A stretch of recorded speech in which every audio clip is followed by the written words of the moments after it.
content.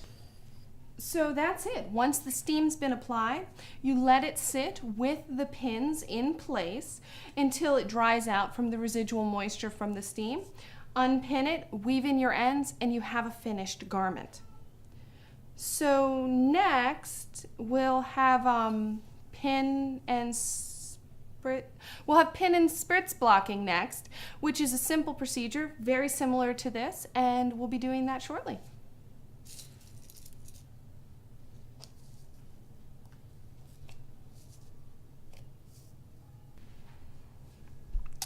All right, so for pin and spritz blocking, because we've already showed you how to pin out the garment, and especially in lace, how to tease it out into shape, we're not going to go through all of that, but just like with anything else, you just want to work it as easily as you need to get it into the position, following straight lines and always looking at your schematic.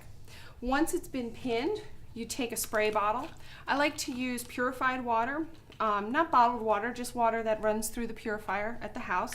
I choose to put a few drops of either the soak product or the Eucalyptus product. It's your choice, but both of which have a great feature where you do not have to rinse it out. So it adds a little bit of fragrance, and you're going to go ahead and spritz the garment. There are certain fibers that lend themselves to pin and spritz method of blocking, bamboo being one of them, silk blends, acrylics, and even some of your natural fibers. If you're re-pinning or re-blocking a shawl and you don't want to go through the whole wet blocking process, a pin and spritz blocking is a good option. All right. So once the garment has been saturated to the point that you are pleased with, you're done. A consideration is to empty out the leftover water in the container, and also, and don't ask me how I learned it, you're going to want to discharge the water that's in the tube here so you don't develop a funky mildew or musty smell. You have a choice at this point. You can leave the garment as it is and to naturally air dry, or you can take either a simple flour sack moistened in tap water, lukewarm tap water, or with the knitter's block that we were discussing before, includes a towel. And you can lay the moist towel over the garment and just let it sit for an additional, more aggressive style of blocking. That option is yours. Something to consider with any type of blocking, in particular when dealing with stockinette, is the rolling of stockinette stitches, and that is particularly troublesome when seaming.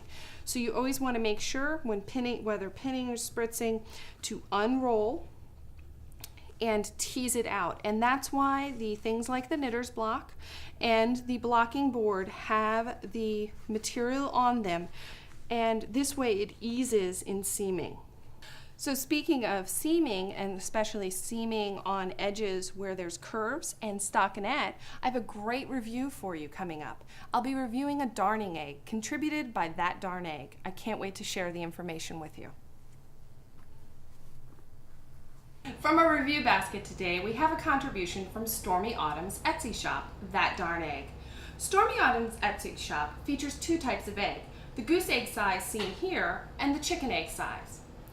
Her darning eggs are custom made, and she's willing to make custom eggs for all of her customers. This one she did of the Cheshire Cat, in keeping with her theme of the Alice in Wonderland series. Her eggs are coated in a UV protectant, which keeps them safe. She also makes the ones with the handles, but they're also an art piece. What's a darning egg for? A classic knitting and mending tool? Imagine this sock has a hole.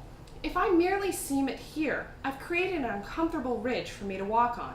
If I use the darning egg, I'm maintaining the natural curve in the fabric. This is also useful for seaming on curves and useful when doing duplicate stitches. For more information, you can go to etsy.com/shop/stormyautumn for more information. Ding dong. I think the UPS driver's here with my wool mice.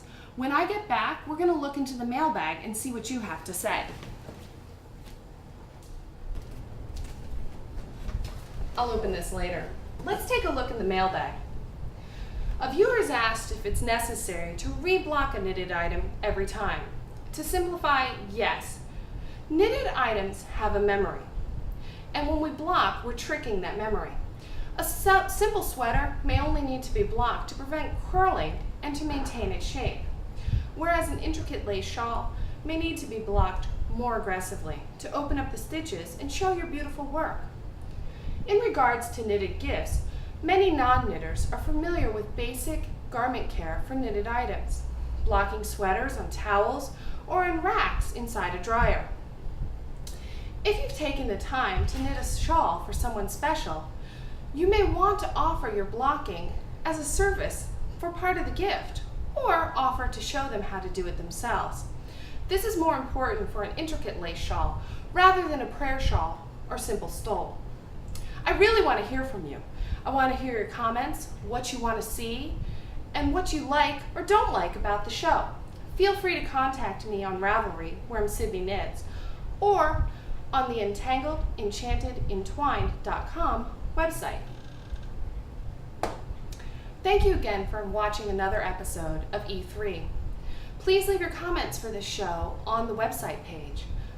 By leaving a comment, you're entered into a drawing to win an item from Soak, their labels of love, perfect for all your hand-knit gifts. Your positive reviews on iTunes help others find the show more readily. Show notes can be found at entangledenchantedentwined.com. Everything you've seen here is linked there. Again, thank you for joining me.